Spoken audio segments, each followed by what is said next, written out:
சின்ன மருமகள்ல அடுத்து என்ன நடக்க போகுது அப்படின்னு பாத்தீங்கன்னா இங்க பார்த்தா சேதுவுக்கு தெரிஞ்சிருது போஸ் வந்து மருந்து எடுக்கல அப்படின்னு சொல்லிட்டு வேகமா வந்துட்டு நைட்டு வந்து விடிய காலையில வந்துட்டு தமிழ் வந்து காலேஜுக்கு கிளம்பிக்கிட்டு இருக்காங்க வேலைக்கும் போறதுக்காக.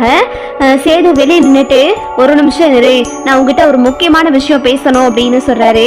என்னங்க பேசணும் அப்படின்னு தமிழ் கேட்கவும், நீ காட்டுக்குள்ள மருந்து எடுக்க போனியே, நீ மருந்து எடுக்கலையா, என்னாச்சு, நீ கீழே மயக்கம் போட்டு விழுந்தியே, என்ன நடந்துச்சு அப்படின்னு சேது வந்து அடுத்தடுத்து கேள்வி கேட்கிறாரு. தமிழுக்கு ஒரு மாதிரி குழப்பம் ஆகிருது. இவரதுக்கு இம்பட்டு கேள்வி வரிசையா அடுக்கிறாருன்னு தெரியலையே, என்னாச்சு அப்படின்னு சொல்லிட்டு தமிழ் யோசிச்சுக்கிட்டு இருக்காங்க. எதுக்கு இப்போ இதெல்லாம் கேக்குறீங்க அப்படின்னு சொல்லிட்டு தமிழ் சொல்லவும், இல்ல எனக்கு என்னமோ போஸ் மருந்து எடுத்ததுல ஒரு சந்தேகம் இருக்கு, நீதான் மருந்து எடுத்தியா அப்படின்னு சேது கேக்குறாரு. எதுக்கு இதெல்லாம் பத்தி கேட்டுக்கிட்டு இருக்கீங்க அப்படின்னு சொல்லிட்டு தமிழ் அப்படியே மழுப்புறாங்க. உண்மையை சொல்லு அப்படின்னு சொல்லிட்டு சேது மிரட்டவும், ஆமாங்க நான் தான் மருந்து எடுத்தேன், காட்டுல போயிட்டு நான் தான் அந்த வண்டுகிட்ட இருந்து மருந்தெல்லாம் எடுத்துட்டு வெளியே வரும்போது இப்போ என்னை யாரோ தலையில அடிச்சு போட்டுட்டு என்கிட்ட இருந்த மருந்து எடுத்துட்டு போயிட்டாங்க, வந்து பார்த்தா போஸ்டா மருந்து எடுத்ததா சொன்னாங்கங்க அப்படின்னு சொல்லும் போது சேதுவுக்கு அப்படியே அதிர்ச்சியாய் நிக்கிறாரு. என்ன சொல்ற, இத நீ முன்னாடியே சொல்லிருக்கலாம்ல அப்படின்னு சேது சத்தமா கேக்குறாரு. இத சொன்னா யாருங்க நம்புவா, என்ன ஆதாரம் இருக்கு, நான் சொன்ன உடனே எல்லாரும் நம்பிடுவாங்களா அப்படின்னு சொல்லிட்டு தமிழ் கேட்கவும் அப்படியே சேது அதிர்ச்சி நினைக்கிறாரு. அவனும் என்கிட்ட குடிபோதையில எல்லாம் உண்மையும் உளறிட்டான், அவன் மருந்து எடுத்ததுக்கு ஆப்போசிட்டா எல்லாத்தையும் சொல்லிக்கிட்டு இருக்கான், ஏதோ பச்சைல மருந்து எடுத்துட்டு வந்த மாதிரியும் நான் தப்பு தப்பா அவன்கிட்ட கேள்வி கேட்கறதுக்கெல்லாம் அவன் ஆமாண்டே சொல்லிக்கிட்டு இருக்கான், இவன் கண்டிப்பா மருந்து எடுக்கல அப்படின்னு சொல்லிட்டு எனக்கு உறுதியா தெரிய வந்துச்சு, அதுக்காக தான் நான் உங்ககிட்ட கேட்டேன், அப்பாவை நம்ம ஏமாறவே விடக்கூடாது தமிழ் அப்படின்னு சொல்லும் போது, ஆமாங்க அது விஷயமா தான் நானும் யோசிச்சுக்கிட்டே இருந்தேன், என்ன பண்றதுன்னு தெரியல அப்படின்னு சொல்லிட்டு சேது அப்படியே அதிர்ச்சியா நின்று பாக்குறாரு. அப்புறம் தமிழ்கிட்ட சேது வந்துட்டு, என்னை மன்னிச்சிரு தமிழ், நான் தப்பு பண்ணிட்டேன், நான் உன்னை நிறைய இடத்துல காயப்படுத்திட்டேன், என்னை மன்னிச்சிரு அப்படின்னு சொல்லிட்டு சேது வந்து தமிழ்கிட்ட மன்னிப்பு கேட்கிறாரு. எதுக்குங்க என்கிட்ட மன்னிப்பு கேட்குறீங்க, வேண்டாங்க அப்படின்னு சொல்லிட்டு தமிழ் சொல்லவும், இல்லை தமிழ் நான் பண்ணது தப்பு தான் தமிழ், நீ என் அப்பா உசுரை காப்பாத்தி கொடுத்துருக்க, அவ்வளோ கஷ்டப்பட்டு வயிற்றுல புள்ளைய வச்சுக்கிட்டு என் அப்பா உசுரை காப்பாத்தி கொடுத்துருக்க, ரொம்ப நன்றி தமிழ் அப்படின்னு சொல்லிட்டு சேது வந்து தமிழை கட்டி பிடிச்சு அழுகிறாரு. தமிழ் வந்து சேதுவை கட்டி பிடிக்கிறாங்க. என்னை மன்னிச்சிரு தமிழ், நான் பண்ணதெல்லாம் மறந்துரு தமிழ், என்னை மன்னிச்சிரு தமிழ் அப்படின்னு சொல்லிட்டு சேது வந்து தமிழ்கிட்ட விழுந்து மன்னிப்பு கேட்கிறாரு. எங்க விடுங்க, நம்ம இப்போ மாமாவை ஏமாற விடக்கூடாதுங்க, அதுக்கு என்ன பண்றதுன்னு பாக்கணும் அப்படின்னு சொல்லிட்டு தமிழ் சொல்லவும், நீ எப்பவும் போல காலேஜுக்கு போ, இந்த விஷயத்த நான் பாத்துக்கிறேன் அப்படின்னு சொல்லிட்டு சேது சொல்றாரு. சரின்னு சொல்லிட்டு தமிழை வந்து சேதுவே கூட்டிட்டு போய் அந்த வேலை பாக்குற இடத்துல விட்டுட்டு வர்றாரு. அப்புறம் பார்த்தா சேது வந்து போஸ பார்த்து கடுப்பாகுறாரு.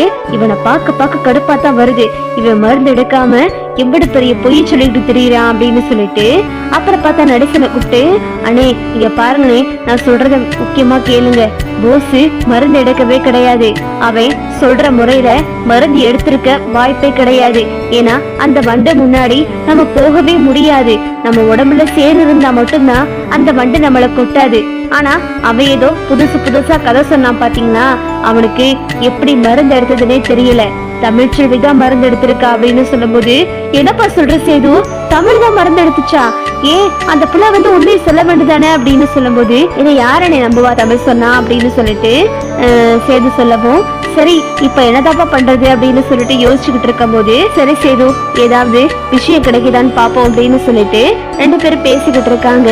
சேது வந்துட்டு பம்பரமா யோசிச்சுக்கிட்டு இருக்காரு. அப்புறம் பார்த்தா எங்கிட்ட புடவை எடுத்துக்கிட்டு இருக்காங்க எல்லாருமா சேர்ந்து. சேது நினைக்கிறாரு, நடக்காத கல்யாணத்துக்கு புடவை ஒண்ணுதான் கேடு அப்படின்னு சொல்லிட்டு வீட்டுல பார்த்தா ஒரே அலங்காரமா இருக்கு. சேது வந்துட்டு ஒரு மாதிரியாவே இருக்காரு. ராஜவங்க வந்து என்னையா சேது ஒரு மாதிரியா இருக்கு அப்படின்னு கேட்கவும், ஒண்ணும் இல்லப்பா அப்படின்னு சொல்லிட்டு சேது மழுப்பிடுறாரு. சேது வந்துட்டு சிறுமலை கிராமத்துக்குலாம் போன் பண்ணி கேக்குறாரு. அங்க வந்துட்டு இந்த மாதிரி எந்த தகவலுமே அவருக்கு கிடைக்கல. அப்புறம் பார்த்தா நாளைக்கு மறுநாள் போஸுக்கு கல்யாணம், எல்லாம் வீட்டுல பரபரப்பா வேலையெல்லாம் நடந்துகிட்டு இருக்கு. இங்கிட்டு ஈஸ்வரி சித்ரா ரொம்ப சந்தோஷமா இருக்குங்க. போஸ் வந்துட்டு ரொம்ப ஹாப்பியா இருக்கான். அம்மா நாளைக்கு எனக்கு கல்யாணம் நடக்க போதாமா அப்படின்னு சொல்லிட்டு, ஆமாண்டா அதுக்குள்ள ஏதாவது கூடுகட்டத்தனமா பண்ணி வச்சு தொலைஞ்சிடாத, ஒரு நாள் பொழுதுடா எதுவும் பண்ணிடாத அப்படின்னு சொல்லிட்டு ஈஸ்வரி வந்து சொல்லிக்கிட்டு இருக்கு. அப்புறம் பார்த்தா மறுநாள் வந்துட்டு வீட்டுல கல்யாண ஏற்பாடெல்லாம் நடந்துகிட்டு இருக்கு. காவியா அப்புறம் இந்த சிற்றரசி எல்லாரும் வந்துட்டு பொண்ணு வீட்டுல இருந்து வீட்டுக்கு வந்துடுறாங்க. இங்க பார்த்தா எல்லாரையும் வரவேற்றுக்கிட்டு இருக்காங்க. சரி சரி சீக்கிரமா கிளம்புங்க அப்படின்னு சொல்லிட்டு ராஜவங்க சொல்றாரு. அப்புறம் போஸ் வந்துட்டு இந்த காவியா வந்து பார்த்துட்டு இந்த காஸ்டியூம் உங்களுக்கு நல்லா இல்ல, வேற எதை மாத்துங்க அப்படி இப்படின்னு சொல்லிட்டு இந்த காவியா வந்து அதை மாத்த சொல்லிட்டு இருக்காங்க. அப்புறம் பார்த்தா காவியாவும் வந்துட்டு கிளம்பி ரெடி ஆயிட்டு 2 பேரும் மணமேடையில வந்து உட்கார்ந்து இருக்காங்க. போஸுக்கு ஒரே பதட்டமா இருக்கு. இந்த கல்யாணம் மட்டும் நடந்துடவே கூடாது அப்படின்னு சொல்லிட்டு இங்க பார்த்தா கல்யாண ஏற்பாடெல்லாம் நடந்துகிட்டு இருக்கு. போஸுக்கு திடீர்னு ஒரு போன் வருது. எங்க ஒரு நிமிஷம் இங்க காலேஜுக்கு வரீங்களா அப்படின்னு சொல்லிட்டு தமிழ் கேக்குறாங்க. எதுக்கு இப்போ காலேஜுக்கு வர சொல்ற அப்படின்னு சொல்லும் போது ஒரு முக்கியமான விஷயம், சீக்கிரமா வாங்க அப்படின்னு சொல்லிட்டு தமிழ் சொல்றாங்க. வேகமா சேது வந்துட்டு நடேசனை கூட்டிட்டு கிளம்பி போறாரு. அங்க பார்த்தா டாக்டர் எல்லாம் நிக்கிறாங்க. சார் ஒரு நிமிஷம் சார், உங்ககிட்ட ஒரு முக்கியமான விஷயம் சொல்லணும் அப்படின்னு சொல்லிட்டு டாக்டர் எல்லாம் சொல்றாங்க. என்ன தமிழ்ச்செல்வி, தமிழே என்ன ஆச்சு அப்படின்னு சொல்லிட்டு சேது கேட்கவும், இங்க பாருங்க, இப்போ நாங்க வனத்துறை அதிகாரிகள்கிட்ட இருந்து போன் பண்ணி நாங்க இந்த மாதிரி காட்டுல சிசிடிவி கேமரா வச்சிருந்தா அதோட வீடியோ ஆதாரத்தை கேட்டோம். இப்பதான் அவங்க எங்களுக்கு இந்த வீடியோவை அனுப்பினாங்க. அதை உங்களுக்கு காட்டுறதுக்காக தான் நான் வந்திருக்கேன் அப்படின்னு சொல்லிட்டு தமிழ் சொல்றாங்க. அப்புறம் சேது வந்துட்டு இந்த வீடியோவை பாக்குறாரு. அதுல பார்த்தா தமிழை வந்து சேது அடிச்சு போட்டதும் வேகமா வந்துட்டு அந்த போஸ் வந்து மருந்து எடுத்துட்டு போனது இப்படி எல்லாமே இருக்கு. இந்த ஒண்ணு போதும், நான் உடனடியா இப்ப போய் அப்பா கிட்ட காட்டினா அந்த போஸோட கல்யாணத்தை நிப்பாட்டிடலாம். அது போக அந்த 1 கோடி ரூபாய் அவனுக்கு போய் சேரவே கூடாது அப்படின்னு சொல்லிட்டு சேது வந்து இந்த வீடியோ ஆதாரத்தை வாங்கிட்டு டாக்டர் அப்புறம் தமிழ் எல்லாரையும் கூட்டிக்கிட்டு ஒரு வேன்ல கிளம்பி வராரு கார்ல.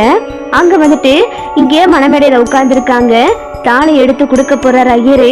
மணமேடையில வந்துட்டு சந்தோஷமா வந்துட்டு ஈஸ்வரி எல்லாம் நின்றுகிட்டு இருக்கு. இங்கிட்ட சாவித்திரியும் தாமரையும் என்ன பண்றதுன்னு தெரியாம நிக்குதுங்க. போஸ் வந்துட்டு காவியா கழுத்துல தாலி கட்ட போகல. கரெக்டா சேது டாக்டர் எல்லாரும் வந்துடுறாங்க. ஒரு நிமிஷம் நிப்பாட்டுங்க அப்படின்னு சொல்லிட்டு சேது சொல்றாரு. அப்பா ஒரு நிமிஷம்ப்பா, நீங்க நினைக்கிற மாதிரி போஸ் ஒன்னும் உங்களை காப்பாத்தலப்பா அப்படின்னு சொல்லிட்டு சேது உண்மையை உடைச்சிடுறாரு. என்ன சேது சொல்ற, இப்ப வந்து என்னென்னமா பேசிக்கிட்டு இருக்க அப்படின்னு சொல்லும் போது, ஒரு நிமிஷம் சின்னமா, நீங்க ஒன்னும் உங்க பிள்ளைக்கு வக்காலத்தை வாங்கிட்டு வந்துடாதீங்க, பேசாம இருங்க அப்படின்னு சேது ரொம்ப கோவமா சொல்றாரு. அப்புறம் பார்த்தா சேது வந்து வேகமா அந்த வீடியோ எடுத்து ராஜவங்க கிட்ட காட்டுறாரு. இத பார்த்துட்டு ராஜவங்க அதிர்ச்சி ஆயிடுறாரு. என்னையா சேது இதெல்லாம் அப்படின்னு. ஆமாப்பா இதுதான் உண்மை, தமிழ்ச்செல்விதான் மருந்து எடுத்துட்டு வந்தது, வேற யாருமே மருந்து எடுக்கல, தமிழ்கிட்ட இருந்து இந்த பைய புடிங்கிட்டு வந்துட்டான்ப்பா அப்படின்னு சொல்லிட்டு சேது வந்து எல்லாத்தையும் சொல்லவும் இதை கிட்ட ராஜவங்க வந்து போஸ போட்டு அடிச்சு போடுறாரு. அப்படியே ஈஸ்வரி வந்து அதிர்ச்சியாயி நிக்குது. அந்த காவியாவும் இப்படிப்பட்ட ஒரு பொய் ஃப்ராடு கூட எல்லாம் என்னால வாழ முடியாது அப்படின்னு சொல்லிட்டு அந்த பொண்ணு கிளம்பி போயிடுறாங்க. தமிழ்கிட்ட வந்து ராஜவங்க வந்து என்ன மன்னிச்சிருமா, நீ இப்படி பெரிய காரியத்தை அசால்ட்டா பண்ணிட்டு நீ எதுவுமே சொல்லலையம்மா அப்படின்னு சொல்லும் போது, நான் சொன்னா யாரு மாமா நம்பவா, எதுக்குமே ஒரு ஆதாரம் வேணும்ல அப்படின்னு தமிழ் சொல்லவும், ஆமாமா அப்படின்னு சொல்லிட்டு ராஜவங்க வந்து தமிழை கையெடுத்து கும்பிடுறாரு. போலீஸ் எல்லாம் வந்து போஸ் அரெஸ்ட் பண்றதுக்காக வந்திருக்காங்க. இத பார்த்துட்டு ஈஸ்வரி வந்து கதறுது. ஐயோ இது இப்படி ஆயிடுச்சு அப்படின்னு சொல்லிட்டு இதுதான் அடுத்தடுத்து நடக்க போகுது. ஓகே விவோஸ், இந்த வீடியோ உங்களுக்கு பிடிச்சிருந்தா லைக் பண்ணுங்க, ஷேர் பண்ணுங்க, மறக்காம நம்ம சேனலை சப்ஸ்கிரைப் பண்ணிக்கங்க. தேங்க்ஸ் ஃபார் வாட்சிங்.